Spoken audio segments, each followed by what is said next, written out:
Between Trump's first and second term, besides traveling around the country peddling the big lie, he was also kind enough to make time for some smaller ones, too. Before I even arrive at the Oval Office, I will have the disastrous war between Russia and Ukraine settled. It will be settled quickly. And it will take me no longer than one day. I know exactly what to say to each of them. I got along very well with them. Exactly what to say. Must have been one hell of a brain fart then. For just a little perspective here, that speech where Trump declares he'll have the war between Ukraine and Russia settled even before arriving in the Oval was from 2023. Want to feel old? That was way back when we were still a democracy, and the same year that the last Mission Impossible movie came out. And since that speech, well, Trump has shockingly not been able to fulfill his promise, we're about to get a whole new Mission Impossible. I guess both of these guys do their own stunts. But now it's April, nearly 100 days into his term, and just like Infrastructure Week, just like that big, beautiful healthcare plan that was cheaper and more comprehensive, the masterful gambits promised to us by the world's greatest negotiator are nowhere to be found. And then last night, this happened. Russia's deadliest strikes on the Ukrainian capital since last summer. The attack underscoring the administration's failure to secure a peace agreement between Moscow and Kyiv, as the president is on the brink of marking his first 100 days in office. Okay, look, give the guy a break, all right? I'd like to see you try and stop a war while tanking our nation's economy at the same time. But I think we know one thing about this president. When it comes to acts of aggression, he simply won't let them stand. Vladimir Putin and Russia, he said, quote, "I am not happy with the Russian strikes on Kyiv, not necessary, and very bad timing. Vladimir, stop." Vladimir, stop? That's right, Trump knew exactly what to say to get this war to end, but apparently stop wasn't the magic word. Why do I feel like this was also Trump's parenting style? Whenever he saw his sons respecting women, he'd be all, "Boy, stop." I'm just kidding. Trump never parented his children. So Trump is clearly delusional, but he's also not shy about showing whose side he's on. Because while Vladimir received a slap on the wrist after launching missiles into Kyiv, a day earlier, President Zelensky got the switch. Ukrainian President Volodymyr Zelensky is boasting on the front page of the Wall Street Journal that Ukraine will not legally recognize the occupation of Crimea. There's nothing to talk about here. This statement is very harmful to the peace negotiations with Russia. It's inflammatory statements like Zelensky's that makes it so difficult to settle this war.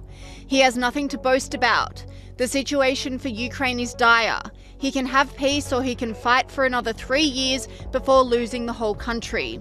So Trump's magisterial way of brokering peace is by telling one side to just shut the fuck up before things get worse? Cool.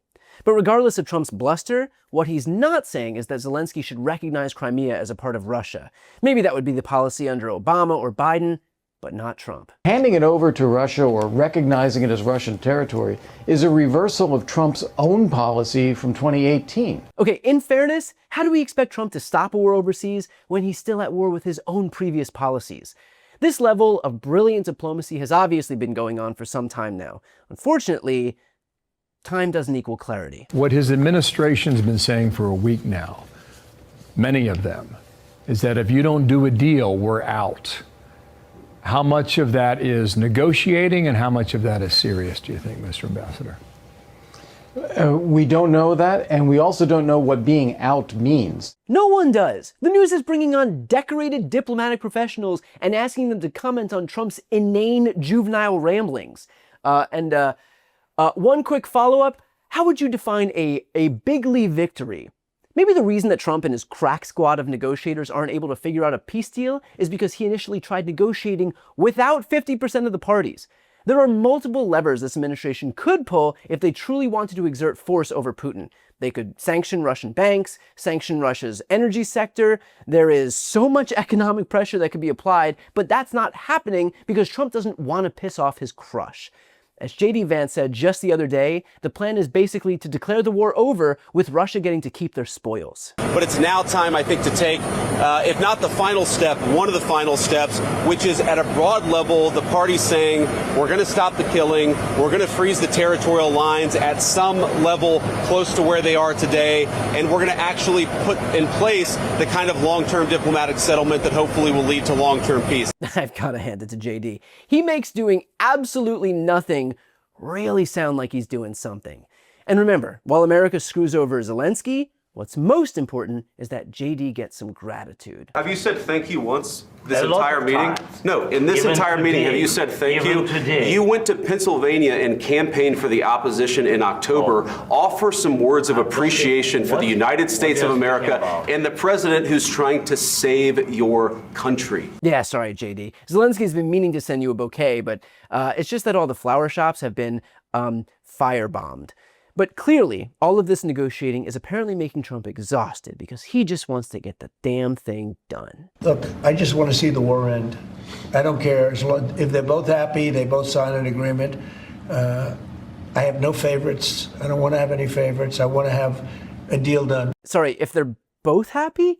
Remind everyone what Ukraine gets in this deal that you're so brilliantly brokering. They have to give up territory, they're not in NATO, Russia doesn't get any sanctions placed on them. It's pretty clear that Trump has a skewed vision of happiness.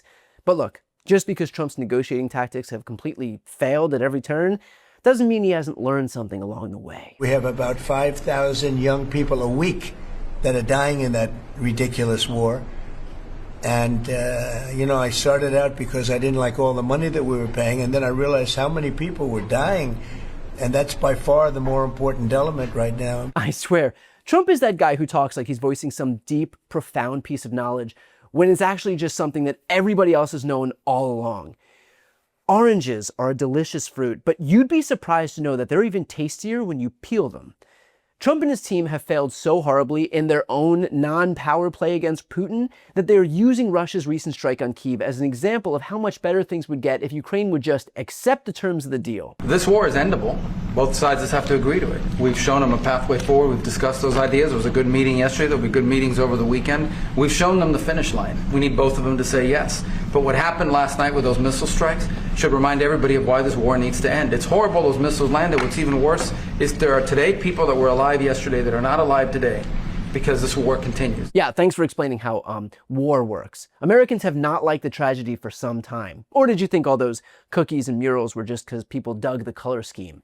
Honestly though, what is the incentive for Russia to stop bombing Ukraine? Because right now, their biggest adversary is telling them outright that there are zero consequences if they don't. And by the way, just a reminder, a thank you wouldn't hurt. And everyone should be thanking the president for being a peacemaker and trying to save lives. I am routinely amazed at the depths to which Donald Trump needs his ego stroked. I have never seen someone less deserving of a thank you and yet demanded one more. And on top of all of this, Trump has the most skewed vision as to what victory even looks like. What concessions has Russia offered up thus far to get to the point where you're closer to peace? Stopping the war, stopping taking the whole country. Pretty big concession. I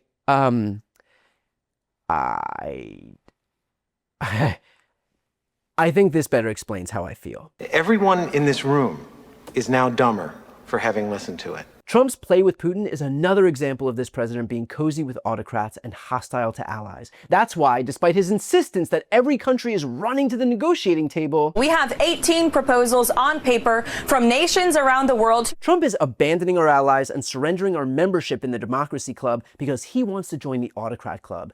But his membership keeps getting fucking revoked. He thinks Putin is going to respect him, but it's never going to happen because Putin loves a strong man. And what Trump is currently doing, walking away from a deal, isn't strong, it is weak.